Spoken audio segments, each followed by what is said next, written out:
parehas ng tattoo si Onyx tsaka yung mama ko. Ano naman? Kasi sabi ni Greg, baka yun yung symbol ng grupo nila, Onyx. Crystal, huwag ka offend, ha? Wait. Nafe-feel kong ma-offend ako dyan, pero sige, go. Baka kasi may kinalaman yung mama mo sa grupo nila. Tingnan mo, oh, parehas na parehas.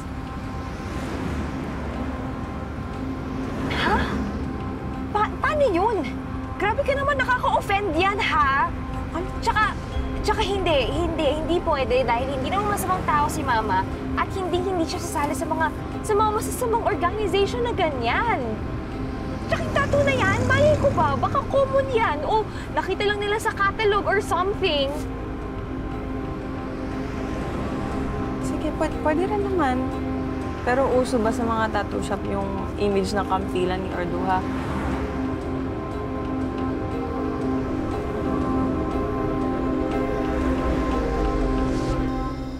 Lola, totoo ba yung sinasabi ni Jim? Totoo po bang parte ng masamang organization si Mama? Sabi mo yung totoo, Lola. Sabi mo hindi totoo na masama siyang tao. Sino ka ba? Huh? Bakit ikaw narito sa pamamahay ko? Siguro, ikaw yung masama.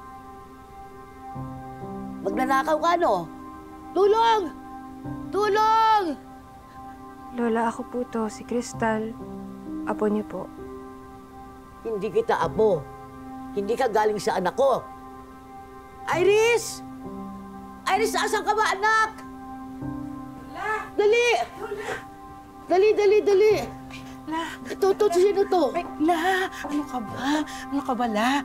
Si Crystal yan, apo mo. Ako si Mimang. Shh! Relax ka lang, relax. Oh, higa ka na.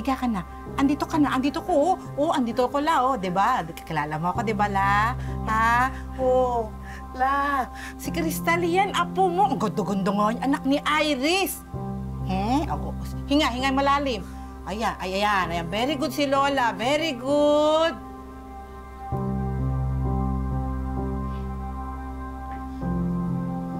Ba, Crystal, hirap na akong alagaan yung lola mo. Siguro, lumalala ng sakit ng lola mo.